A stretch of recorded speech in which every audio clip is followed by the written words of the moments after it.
ইমানদাররা দোয়া করবে, রব্বানা আতমিম লানা নূরানা ওয়াগফির লানা ইন্নাকা আলা কুল্লি শাইইন কাদির। হে আল্লাহ, আমাদের উপর আপনার পক্ষ থেকে নূর দান করুন, আমাদেরকে রহম করুন, এবং আপনি প্রত্যেকটা বিষয়ের উপর কর্তৃত্বশীল।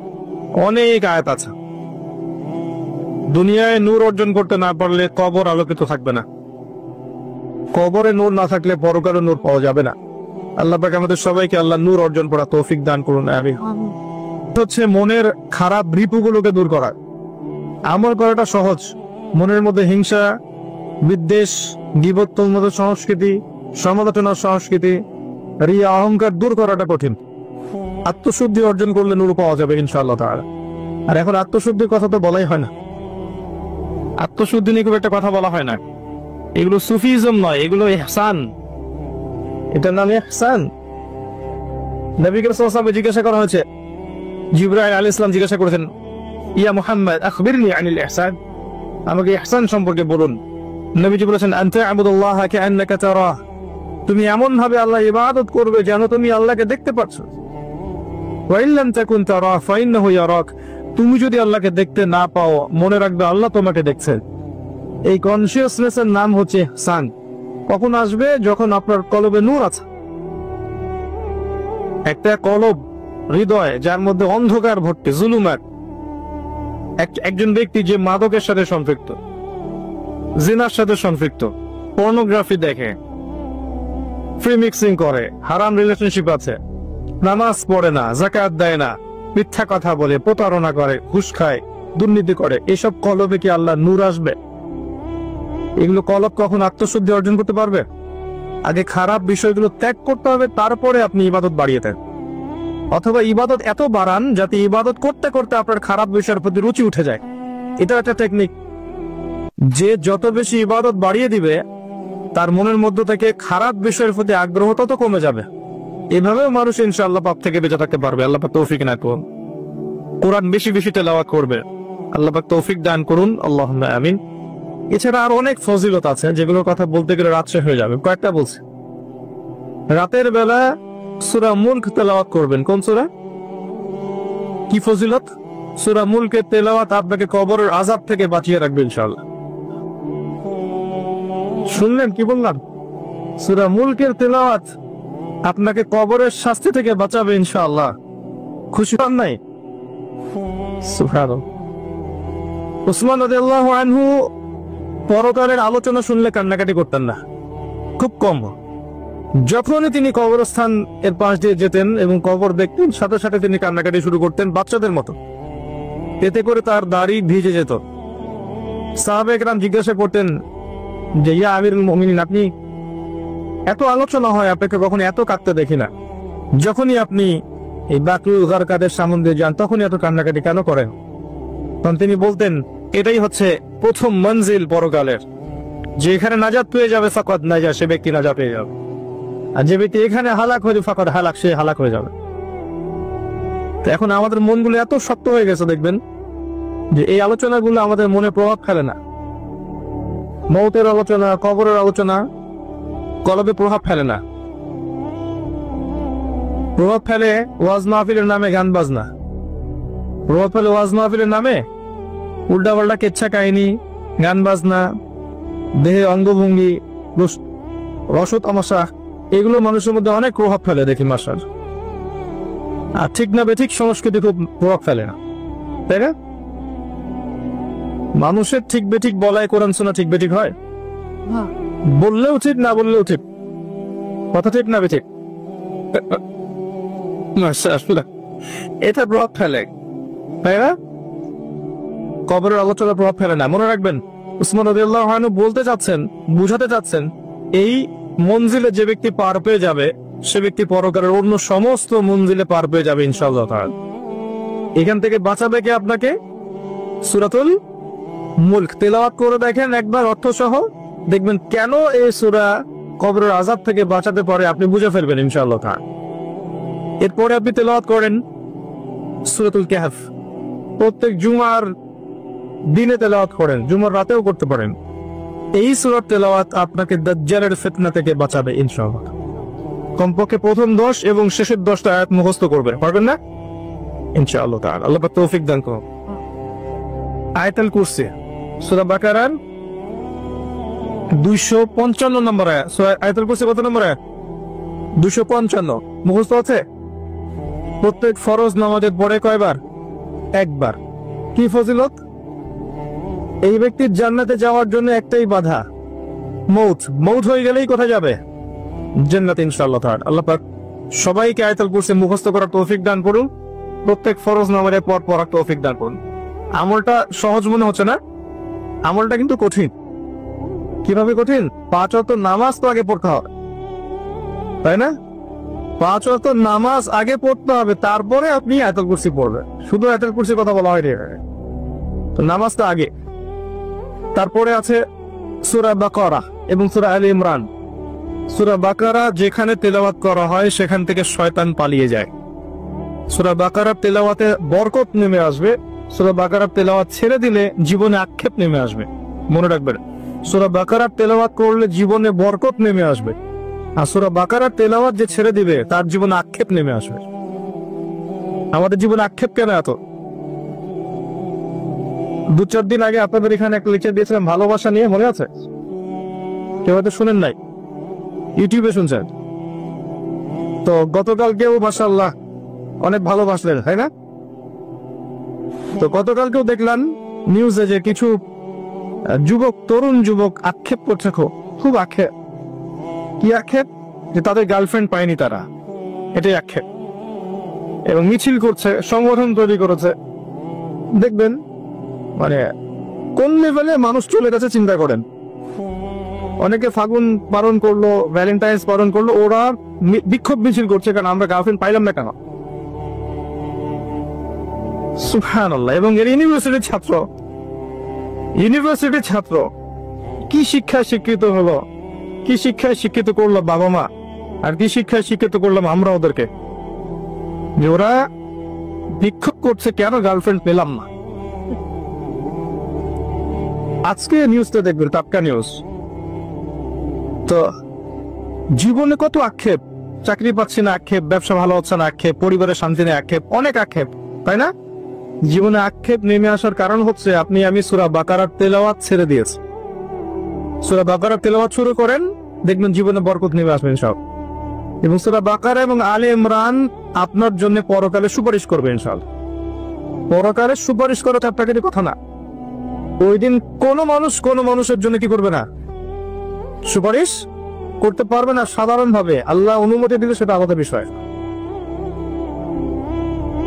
এই সময় নামাজ, রোজা, কোরআন তেলাওয়াত, কোরআনের সূরা, আপনার সাদাকা, শহীদগণ, ওলামায়ে কেরাম, নবী, তারা আপনার পক্ষে সুপারিশ করবে ইনশাআল্লাহ তাআলা।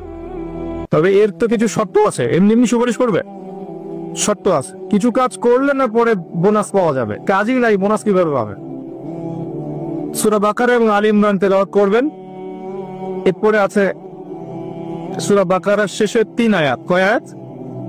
অথবা 2 আয়াতও পড়তে পারে। নবী সাল্লাল্লাহু আলাইহি ওয়াসাল্লাম বলেছেন রাতের বেলা মানে ওই পশ্চিমাদের মতো রাত নয়, যে 12টার পরে রাত শুরু হয়, এমন নয়। রাতের সংজ্ঞা তো এখন আমরা বুঝি না। আমরা মনে করি রাত 12টা থেকে দিন 12টায়, এরকম বানিয়েছি না? ইসলামে রাত শুরু হবে সূর্য ডোবা থেকে। সূর্য ডুবে গেছে, আপনার রাত শুরু। আর সূর্য যখন উঠবে তখন থেকে দিন শুরু। আমরা তো ব্রেইন ওয়াশ জাতি, যা বুঝিয়েছে তাই বুঝেছি আর কি। ইসলামে রাত শুরু হবে সূর্য ডোবা থেকে। সূর্য ডোবা থেকে নিয়ে আপনি আমলটা করতে পারবেন। সেটা হচ্ছে সূরা বাকারার শেষের 2টা বা 3টা আয়াত পড়বেন। সারা রাত ইবাদত করলে যে নেকি পেতেন, এই 3টা আয়াত তেলাওয়াত করলে সে নেকি পাবেন ইনশাআল্লাহ। এবং সারা রাত আপনার দৃশ্য অদৃশ্যের যে কোনো ক্ষতি থেকে আল্লাহ পাক আপনাকে হেফাজত করবেন ইনশাআল্লাহ সূরা বাকারার এই শেষের 3 আয়াতের কারণে। মুখস্থ আছে কয়জনের? হাত তোলেন। সূরা বাকারার শেষের 3 আয়াত কয়জনের মুখস্থ আছে? তাহলে চিন্তা করেন, আল কোরআনের আলো ঘরে ঘরে কেন জ্বলবে না? প্রত্যেক ঘরে ঘরে তো কোরআন ঢোকেনি এখনো। ঢুকেছে? কোরআন আছে আপনার ঘরে। বাবা মারা গেলে বের করবেন, 40 দিনের দিন বের করবেন, বিবাহ বার্ষিকীর দিন বের করবেন, নতুন একটা ব্যবসা করলে বের করবেন, বা বড় কোন এক্সাম আছে, এক্সামে যাওয়ার আগের দিন সকালে বের করবেন। অথবা যদি এত সময় না থাকে তাহলে কোরআন কোন হুজুরকে দ্বারা পড়ায় নিবেন, নিয়ে সোয়াব বক্সায় নিবেন। আচ্ছা, সোয়াব বক্সানো গেলে গোনা বক্সানো যায় না? এটা আমার একটা প্রশ্ন, ভেবে আমাকে উত্তর দিয়ে। মনে করেন আমি কোরআন, আপনি আমাকে বাসায় ডাকলেন, ডেকে বললেন একটা খতম কোরআন পড়িয়ে দিতে, দিয়ে আমার সব সোয়াব এখন আমি আপনাকে বক্সায় দিব। তা আমি যদি দোয়ায় বলি আল্লাহ আমার আমল নামে যত গুনাহ আছে সব ওরা দিয়ে দাও, এটা বক্সানো যাবে না? চিন্তার বিষয়। কিন্তু তো কোরআন আমরা বের করি এইসব অকেশনে। অন্য মানুষকে দিয়ে কোরআন পড়িয়ে নিচ্ছেন, বাবার জন্য দোয়া চাচ্ছেন, অন্য মানুষকে ডেকে নিয়ে এসে দোয়া করাচ্ছেন, দোয়া করে বাবার জন্য মাগফিরাত কামনা করছেন। নিজের সন্তান হয়ে আপনি বাবার জন্য কোরআন তেলাওয়াত করতে পারছেন না, জানাজার নামাজ পড়াতে পারছেন না, তার জন্য দোয়া করতে পারছেন না, সবকিছুতে মানুষের উপর নির্ভরশীল হয়ে গেছে। এটা কি একজন সৎ সন্তানের বৈশিষ্ট্য কিনা? এটা কি সুসন্তানের বৈশিষ্ট্য কিনা? কোরআনকে আমরা এইভাবে অবমূল্যায়ন করছি না?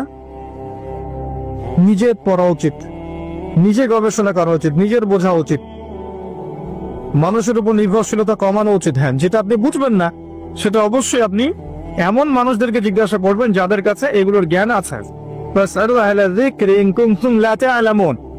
আপনি জ্ঞানী মানুষকে জিজ্ঞাসা করবেন যখন বুঝবেন না। তাই বলে কি কোরআনের সবই বুঝবেন না? কিছু তো বুঝবেন, মুহকামাত বিষয়গুলো বুঝবেন, হয়তো জটিল বিষয়গুলো বুঝবেন না, এইগুলো জিজ্ঞাসা করবে। আল্লাহ পাক বোঝার তৌফিক দান করুন, আমিন। এরপর আরো অনেক আয়াত আছে। সূরা হাশরের শেষ 3 আয়াত আছে না, মুখস্থ আছে? সকাল সন্ধ্যায় পড়বেন, পারবেন ইনশাআল্লাহ? ইনশাআল্লাহ তাআলা। সূরা ইয়াসিন মুখস্থ আছে? সূরা ইয়াসিন মুখস্থ করবেন, খুবই খুবই শক্তিশালী একটা সূরা, খুবই শক্তিশালী। সূরা ফালাক, নাস, ইখলাস মুখস্থ আছে? সকালে এবং সন্ধ্যায় 3 বার করে, কয়বার? প্রত্যেকটা সূরা একবার, আবার একবার, আবার একবার, 3 9 বার করে পড়বেন। রাতে যখন ঘুমাবেন তখন আবার 3 বার করে পড়বেন, পরে হাত দুটোকে একত্রিত করবেন, একত্রিত করে ফু দিবেন, দিয়ে সারা গা মাসাহ করবেন, তারপর ঘুমাবেন। পারবেন? আল্লাহ তৌফিক দান করুন। সূরা কাফিরুন কোনটা? কুল ইয়া আইয়ুহাল কাফিরুন রাতে ঘুমানোর সময় একবার পড়বেন, পারা যাবে ইনশাআল্লাহ। ফজিলত হচ্ছে আপনাকে আল্লাহ পাক শিরকের পাপ থেকে বাঁচাবে। কি থেকে বাঁচাবেন? আর ওই যে বললাম 1999 জন মানুষ জাহান্নামে যাবে, তাদের আমল নামায় একটা পাপ থাকবে কমন, সেটা হচ্ছে শিরক।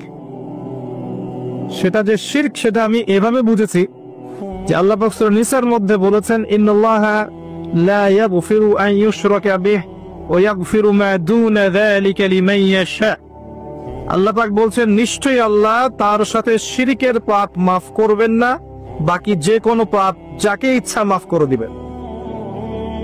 আল্লাহ পাক তার সাথে শিরকের পাপ মাফ করবেন না যদি তওবা না করে মারা যান। এছাড়া যে কোনো পাপ যাকে ইচ্ছা আল্লাহ মাফ করতে পারেন। তো যে মানুষগুলো জাহান্নামে যাচ্ছে 1999 জন, তাদের আমল নামায় কিসের পাপ থাকতে পারে? অন্য পাপ থাকলে তো আল্লাহ পাক মাফ করে দিতেন। নিঃসন্দেহে এখানে কিসের পাপ আছে? শিরকের পাপ আছে। আর এই শিরক নিয়ে অনেকদিন বলেছি, আর একবার বলছি, 3 ভাবে শিরক হতে পারে। আপনার কথায় শিরক হতে পারে, আপনার কাজে শিরক হতে পারে, আপনার চিন্তা বা আকীদায় শিরক হতে পারে। কথায় হতে পারে, কাজে হতে পারে, চিন্তা বা আকীদায় হতে পারে। যেমন ধরেন কেউ চিন্তা করছে, বিশ্বাস করে যে আল্লাহ ছাড়া কেউ তাকে পরকালে নাজাত দিতে পারে, কেউ চিন্তা করছে আল্লাহ ছাড়া কেউ সন্তান দিতে পারে, আল্লাহ ছাড়া কেউ ভালো মন্দের মালিক, আল্লাহ ছাড়া কেউ কল্যাণ অকল্যাণের মালিক। এরকম চিন্তা কারো আছে? আল্লাহ নাই, মহাবিশ্ব বিগ ব্যাং থেকে সৃষ্টি হয়েছে, আল্লাহ থেকে হয় নাই। আল্লাহ আছেন, ভালো আরো ইলা আছে, কারো চিন্তা এমন। এরকম চিন্তা হচ্ছে শিরকি চিন্তা, আকীদায় শিরক আছে। এই অবস্থায় মারা গেলে কোশ্চেন কালো জান্নাতে যাবে না।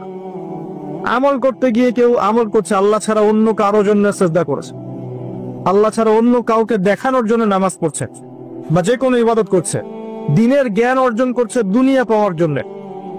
আল্লাহর হালালকে হারাম করে নিচ্ছে, আল্লাহর হারামকে হালাল করে নিচ্ছে, আল্লাহ ছাড়া অন্য কারো নামে কসম করছে, আল্লাহ ছাড়া অন্য কারো নামে নজর মানত করছে।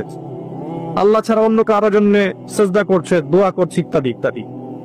এইগুলো কাজের মধ্য দিয়ে সে শিরক করছে। কথা বুঝতে পারছেন? কথার মধ্যেও মানুষ শিরক করে, যে তুমি না থাকলে আমি বাঁচতাম না, তোমার জন্যই সব হয়ে গেল। এই যে বলে তোমাকে ছাড়া বাঁচবো না, ভ্যালেন্টাইন্স অনেকে বলেছে তোমাকে ছাড়া আমি বাঁচবো না, ও শিরক। কথা বুঝতে পারেন নাই? ডাক্তারটা ভালো ছিল বিধায় আমার মাকে বাঁচানো গেছে, নাবিক ক্যাপ্টেন ভালো ছিলেন বলেই জাহাজটা ডুবে নাই। কথা বুঝতে পারছেন? যে কেমন আছেন ভাই? জি আপনার দোয়ায় ভালো আছে। এটা বলি না আমরা, আপনার দোয়ায় ভালো আছে। আল্লাহর রহমতে অতঃপর আপনার দোয়ায় ভালো আছে বললে শিরক হবে না। আল্লাহর রহমতে বা আল্লাহর ইচ্ছায় অতঃপর আপনার দোয়ায় ভালো আছে বললে শিরক হবে না ইনশাআল্লাহ। যদি বলেন আপনার দোয়াতেই ভালো আছে, শিরক হয়ে যেতে পারে। কে আপনার উপকার করলো? আপনি বললেন যে আল্লাহ এবং আপনি আমার উপকার করেছেন। আল্লাহ এবং আপনি আমার উপকার করেছেন, শিরক হয়ে যাবে। আল্লাহ অতঃপর আপনি, আল্লাহ অতঃপর আপনি উপকার করেছেন, শিরক হবে না। খুবই কেয়ারফুল থাকতে হবে কথা বলার সময়। আর আমরা তো এখন রাশিফলে বিশ্বাস করি না? রাশিফল, টিয়া পাখি, কবিরাজ, তারপরে ভবিষ্যৎবাণী, কত কিছুতে বিশ্বাস করি। আমাদের আকীদা তো কবে নষ্ট হয়ে গেছে আমরা জানি না। তো কথায় এক নাম্বার কিসে? কথায়, 2 নাম্বার কাজে, 3 নাম্বার আকীদায়। এই 3 ভাবে শিরক হতে পারে। তো আল্লাহ পাক আমাদেরকে যাবতীয় শিরকের পাপ থেকে বাঁচিয়ে রাখুন। একটা বইয়ের নাম বলছি আমি, বইটা আপনারা যে কোনো বড় বড় লাইব্রেরিতে তো পাবেন ইনশাআল্লাহ। কিতাবুত তাওহীদ। কি নাম? কিতাবুত তাওহীদের অনেকগুলো ভার্সন আছে এবং অনেক বড় বড় স্কলার এই বইটাকে শারহ বা ব্যাখ্যা লিখেছেন। এখানে আপনি দেখবেন শিরকের বিভিন্ন ক্লাসিফিকেশন আছে, কি কি করলে শিরক হয়, কি কি বললে শিরক হয়, সব দেয়া আছে। অনেকে হাতে আংটি পরে না রোগ ভালো হওয়ার জন্য, আংটি রোগ ভালো করে। অনেকে হাতে বালা পরে না, বালা, হাতে বিষ ব্যথা, বালা পড়লে ভালো হয়ে যায়, বিশ্বাস না এরকম। কোমরে মাদুলি জুড়ায় না। এমনকি অনেকে দেখবেন যদি কেউ এই নিয়াতে গলায় তাবিজও দেয় যে এ আমার রোগ ভালো করে দিবে, এই উদ্দেশ্যে যে আমার রোগ ভালো করে দিবে, তাও শিরক হয়। যদি তাবিজটা কোরআন দিয়েও লেখা হয় কিন্তু আপনার বিশ্বাস যে এই আমার রোগ ভালো করবে, এ তাবিজ কি করবে? আমার রোগ ভালো করে দিবে, শিরক হয়ে যাবে। কোনো কিছু করার ক্ষমতা নাই। কার আছে ক্ষমতা? আল্লাহর। মাধ্যম আপনি অবলম্বন করতে পারেন যে সেগুলো যেগুলো বৈধ। যেমন অসুস্থ হলে নবী সাল্লাল্লাহু আলাইহি ওয়াসাল্লাম চিকিৎসা করতে বলেছেন। কি করতে বলেছেন? আপনি চিকিৎসা করলে শিরক হবে না, কারণ আপনি চিকিৎসা করছেন সুন্নাহ উপর আমল করার স্বার্থে। নবী করিম সাল্লাল্লাহু আলাইহি ওয়াসাল্লাম চিকিৎসা করতে বলেছেন, আপনি চিকিৎসা করবেন। কিন্তু যদি বিশ্বাস রাখেন যে এই ওষুধ খেলেই রোগটা আমার ভালো হবে, এটাও শিরক হবে। খেলেই ভালো হবে এমন নয়, আল্লাহর হুকুম হলে পরে ভালো হবে ইনশাআল্লাহ। এমন অনেক রোগী আছেন যাদের একটা রোগ আছে, সেম রোগ আরো অনেক রোগীর আছে। দেখবেন 50 জনের ভালো হয়েছে, বাকি 50 জনের ভালো হয় নাই। একই মূলনীতি মানলে বাকি 50 জনের কেন ভালো হবে? কি সমস্যা? একই ওষুধটা খেয়েছে। আল্লাহর কি লাগবে? হুকুম লাগবে। আল্লাহর হুকুম ছাড়া কাজ করবে না। আল্লাহর হুকুম ছাড়া প্রকৃতি নড়ে না। তো যে কথাটা বলতে কি এখানে আসলাম, যে সূরা কাফিরুন যদি আপনি তেলাওয়াত করেন ঘুমানোর আগে, আল্লাহ পাক আপনাকে শিরকের পাপ থেকে বাঁচিয়ে রাখবেন ইনশাআল্লাহ মুআজ্জা ওয়া জাল। আর এটা সবচেয়ে বড় পাপ। ইন্নাশ শিরকা লাযুলমুন আযীম। শিরক সবচেয়ে বড় জুলুম। আর জুলুম কিয়ামতের মাঠে জুলুমাত হয়ে আসবে, অন্ধকার হয়ে আসবে। আল্লাহ পাক আমাদের সবাইকে শিরকের পাপ থেকে বাঁচিয়ে রাখুন, আল্লাহুম্মা আমিন। তো ভাই, তিলাওয়াতের কথা বলতে গিয়ে এতগুলো কথা এসেছি। আল্লাহর ওয়াস্তে কোরআন তেলাওয়াত করতে শেখেন, এবং কোরআন তেলাওয়াত করা শিখলে পরে আপনি হাদিসের বইগুলোও কিন্তু পড়তে পারবেন, যেগুলোতে জবরজের পেশ দেয়া আছে, এগুলো পড়তে পারবেন না? ইবারত যেগুলোতে দেয়া নাই সেগুলো হয়তো পড়তে পারবেন না। এখন অনেক প্রকাশনা বের হয়ে গেছে যেগুলোর মধ্যে জবরজের পেশ দেয়া আছে, নিচে অনুবাদও দেয়া আছে। আপনি চাইলে কিন্তু পড়তে পারবেন হাদিসের বইগুলো। মূল বই না, এগুলো হচ্ছে বিভিন্ন প্রকাশনার বই, এগুলো কিন্তু মূল হাদিসের বই নয়। আর মূল ইবারত না পড়া শিখলে আপনি বড় বড় বইগুলো পড়তে পারবেন না, এবং এই যে গবেষণামূলক যে পড়াশোনা এটা করতে পারবেন না। এটা অনেক উঁচু লেভেলে পড়া, এর জন্য মাদ্রাসা অনেক সময় দিতে হয়, আলেমুল আমার কাছে বছরের পর বছর বসে থেকে থেকে থেকে এগুলো শিখতে হয়। এটা পরের সাবজেক্ট। অ্যাটলিস্ট আপনি তেলাওয়াত করার জন্য যেটা প্রয়োজন সেটা শেখেন এবং নিয়মিত কোরআন তেলাওয়াত করেন। এটা আমার অনুরোধ। আল্লাহ পাক আপনাদের সবাইকে নিয়মিত কোরআন তেলাওয়াত করার তৌফিক দান করুন, আমিন। আমাকেও দান করুন, আমিন। এরপরে চেষ্টা করতে হবে অর্থটা বোঝার জন্য, এবং অর্থ বোঝার জন্য কয়েকটা অপশন আছে। একটা অপশন হচ্ছে আপনি আরবি ভাষা শিখলেন, নাহু সরফের বইগুলো পড়লেন, মাদ্রাসায় গেলেন, ওস্তাদদের কাছে পরামর্শ করে শিখলেন। শেখার পরে আপনি তাদের সাথে নিয়মিত যোগাযোগ রেখে কোরআনের অনুবাদগুলো শিখছেন, এটা একটা অপশন। আর কারো এই সুযোগ নাই, হয়তো জেনারেল লাইন দীর্ঘদিন পড়াশোনা করেছেন, এখানে যাওয়ারও সুযোগ নাই, তাদের জন্য অপশন হচ্ছে বিশুদ্ধ কোনো তাফসীরের বই নেবেন। আপনি যে তাফসীরটাকে বা অনুবাদটাকে বঙ্গানুবাদকে বিশুদ্ধ মনে করছেন, যেটা আপনার কাছে ভালো মনে হয়, সেটাই কিনে নেবেন। কিনে প্রতিদিন 10টা 20টা 30টা করে আয়াতের অর্থগুলো দেখেন, অ্যাটলিস্ট অর্থগুলো দেখেন। আমি বলছি না যে অর্থগুলো জানলে আপনি মুফতি হয়ে যাবেন, ব্যাপারটা এমন না। শুধু জানার জন্য দেখেন যে আল্লাহ পাক সেখানে কি বলেছেন। অর্থটা না বুঝলে আপনি কোরআনের মূল মেসেজটা পাবেন না, এবং অর্থ বুঝতে গিয়ে আপনি অনেক কিছু বুঝবেন না। তখন সরাসরি আলেমদের কাছে আসবেন, জিজ্ঞাসা করে জেনে দিবেন, পারা যাবে ইনশাআল্লাহ। ইনশাআল্লাহ তাফসীরে জালালাইন আছে, মাআরিফুল কোরআন আছে, তাফসীর ইবনে কাসির আছে, যেটা আপনার কাছে ভালো মনে হয় কিনেন, বা একাধিক তাফসীর কিনেন, বাসায় নিয়মিত একটু পড়াশোনা করেন। ইনশাআল্লাহ দেখবেন আপনি কোরআনের হতে 100% বুঝতে পারছেন না, 20%, 30%, 40% বুঝতে পারবেন ইনশাআল্লাহ। এটাও কিন্তু কম নয়, এটাও কম নয়। আল্লাহর কিতাবের 50% আপনি বুঝতে পারছেন, এটাও কিন্তু কম নয়। যতটুকু বুঝবেন এতটুকুর উপরে আপনি মানুষকে দাওয়াত দিতে পারেন। যেটা আপনি বুঝতে পারছেন না সেটা আলেম ওলামার কাছে যাবেন, জিজ্ঞাসা করবেন, তারপর জেনে দিবেন। আর সারা জীবন পড়াশোনা করলেও কোরআনের জ্ঞান শেষ হবে না, হবে?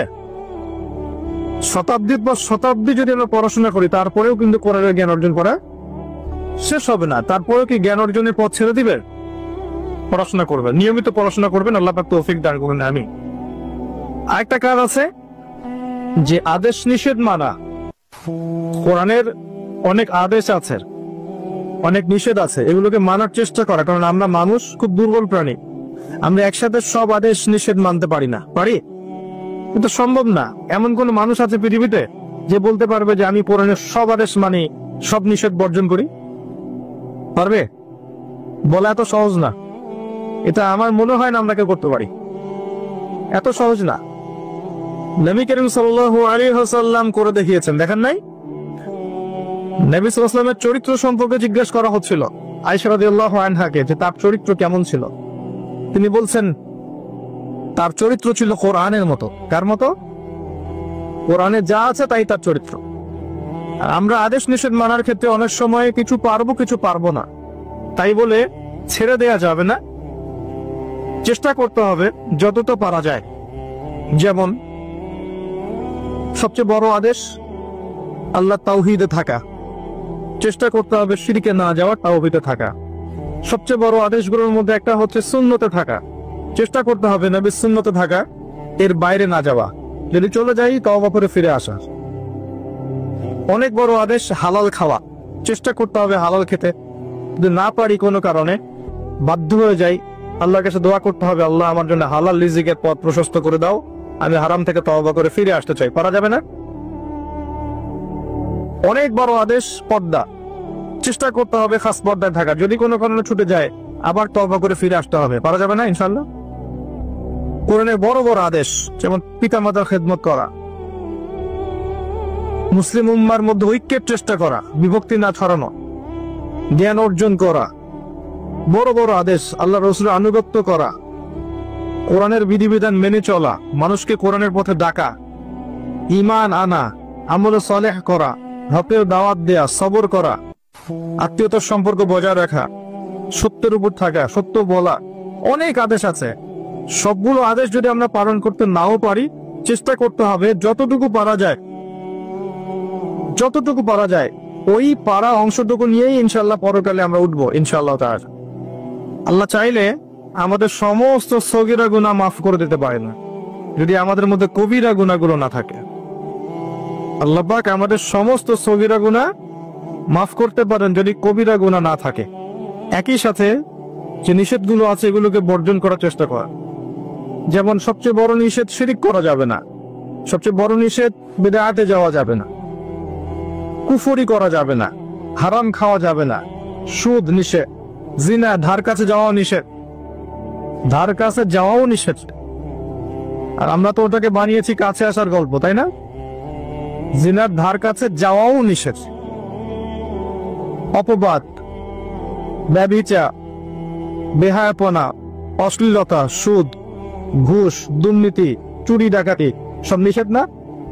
মিথ্যা বলা, মিথ্যা অপবাদ দেয়া, জুলুম করা, কারো উপর অন্যায় অত্যাচার করা, এগুলো নিষেধ না? চেষ্টা করতে হবে সমস্ত নিষেধ বর্জন করার জন্য। যদি না পারি, ভুল হয়ে যায়, তওবা করে আবার ফিরে আসতে হবে। ভুল হয়ে গেলে আবার তওবা করতে হবে, আবার ভুল হলে আবার তওবা করতে হবে, তওবা করতেই থাকতে হবে। যতবার ভুল হবে ততবার তওবা করে ফিরে আসতে হবে। পারা যাবে ইনশাআল্লাহ? নবী সাল্লাল্লাহু আলাইহি ওয়াসাল্লাম দিনে 100 বার তওবা করতেন। কতবার? তার কি গুনাহ ছিল? তার কোনো গুনাহ ছিল? তার সামনেও কোনো গুনাহ ছিল না, পিছনেও কোনো গুনাহ ছিল না, তারপরেও তিনি দিনে 100 বার তওবা করতেন। বলেন সুবহানাল্লাহ। আমরা দিনে 100 বার পড়তে পারি না? আস্তাগফিরুল্লাহ ওয়া আতুবু ইলাইহি। পারা যাবে না? কতক্ষণ সময় লাগবে পড়তে? 5 মিনিট? 5 মিনিটও লাগবে না। আস্তাগফিরুল্লাহ ওয়া আতুবু ইলাইহি 100 বার পড়তে 5 মিনিট লাগবে? দিনে কয়েকটা আমল করবে, কিছু পারেন না পারে আমি শিখিয়ে দিচ্ছি, যেগুলো আমি চেষ্টা করি সেটা আপনাকে বলি, না হলে আমি বিপদে পড়ে যাব। খুব সহজে 100 বার সুবহানাল্লাহ পড়া যায়। পড়া যায় না? কাজ করতে করতে পড়া যায় না? ড্রাইভ, গাড়ি চালাচ্ছেন, পড়া যায় না? যায় কিন্তু। বাইক ড্রাইভ করছেন, পড়া যায় না? ট্রাফিক জ্যামে বসে আছেন, পড়া যায় না? সময় কাজে লাগান, 100 বার সুবহানাল্লাহ পড়তে পারবেন? আমল নামায় 1000 নেকি হবে। আমল নামায় 1000 নেকি হবে। বেশি বেশি পড়তে পারবেন? লা ইলাহা ইল্লাল্লাহ পড়া যাবে? 100 বার পড়া যাবে? সুবহানাল্লাহি ওয়া বিহামদিহি সুবহানাল্লাহিল আযীম পড়া যাবে? 100 বার আস্তাগফিরুল্লাহ ওয়া আতুবু ইলাইহি পড়া যাবে? একটু পড়া যাবে? লা হাওলা ওয়ালা কুওয়াতা ইল্লা বিল্লাহ। সংখ্যা নির্ধারণ করলেন না, পড়তে থাকলেন, লা হাওলা ওয়ালা কুওয়াতা ইল্লা বিল্লাহ পড়া যাবে? অন্তত 10 বার পড়া যাবে? লা ইলাহা ইল্লাল্লাহ ওয়াহদাহু লা শারীকা লা লাহুল মুলক ওয়া লাহুল হামদ ওয়া হুয়া আলা কুল্লি শাইইন কাদির পড়া যাবে? সকালে 10 বার, সন্ধ্যায় 10 বার। সকালে 10 বার, সন্ধ্যায় 10 বার, এতটুকু পড়া যাবে? আল্লাহুম্মা সাল্লি ওয়া সাল্লিম আলা নবিয়িনা মুহাম্মদ দরুদ শরীফ পড়া যাবে? সকালে 10 বার, সন্ধ্যায় 10 বার। নবী সাল্লাল্লাহু আলাইহি ওয়াসাল্লামের সুপারিশ তার উপর ওয়াজিব হয়ে যাবে ইনশাআল্লাহ। এগুলো সহজ আমল না? নিয়মিত করা যায় না? নিয়মিত আমলে না থাকলে ভাই, পাপ থেকে দূরে থাকা এত সহজ নয়। নিয়মিত আমল না করলে কলবে মরিচা ধরবেই। আর একদিন, 2 দিন, 3 দিন, 1 মাস, 1 বছর না করতে করতে কলব দিয়ে দুর্গন্ধ বের হবে। তখন এত সহজে মানুষকে ভালো পথে আনা যাবে না। আল্লাহ পাক আমাদের সবাইকে নিয়মিত জিকির আজগার গুলো করার তৌফিক দান করুন, আমিন। একটা বইয়ের নাম বলছি, এর মধ্যে সমস্ত জিকির আজগার দোয়াগুলো পাবেন। বলবো? এটার অ্যাপস পাওয়া যায় গুগল প্লে স্টোরে, অ্যাপসটাও ডাউনলোড করতে পারেন। হিসনুল মুসলিম, কি নাম? মুসলিম বইটা কিনেন, সমস্ত দোয়া দেয়া আছে, ফজিলত দেয়া আছে, ঝাড়ফুঁকের চিকিৎসাও দেয়া আছে। এটার অ্যাপসও আছে, গুগলে ডাউনলোড করেন। আজে বাজে অ্যাপস ডিলিট করে, আজে বাজে অ্যাপস গুলো ফেলে দেন। কতগুলো গেমস আছে মোবাইলে? কার কার মোবাইলে গেমস আছে হাত তোলেন দেখি। লজ্জার কিছু নাই, হাত তোলেন। সাহস করে বলছে ডিলিট করেন। 1 মিনিট সময় দিলাম, এখন ডিলিট করেন, আনইনস্টল করেন। কারো ফোনের জন্য গেমস না থাকে। পাবজি আছে কার কার মোবাইলে? হাত তোলেন। ফ্রি ফায়ার কার কার মোবাইল আছে? এখনই আনস্টল করেন করে হিসনুল মুসলিম অ্যাপসটা ডাউনলোড করেন। প্রত্যেক দিন ঘুমানোর সময় অ্যাপসটা পড়বেন। পারা যাবে? ওয়াদা করেন প্রত্যেকদিন ঘুমানোর সময় এই অ্যাপসটা দেখবেন কি কি লেখা আছে, কোন কোন দোয়া, এবং ছোট ছোট দোয়াগুলো মুখস্থ করবেন। এই যে বাজারে যান না, বাজারে বাজারে দিনে একবার করে যান না? জানতো সবাই। বাজারে গিয়ে যদি একটা দোয়া কেউ পড়ে, একটা দোয়া, মাত্র একটা দোয়া, তার আমল নামায়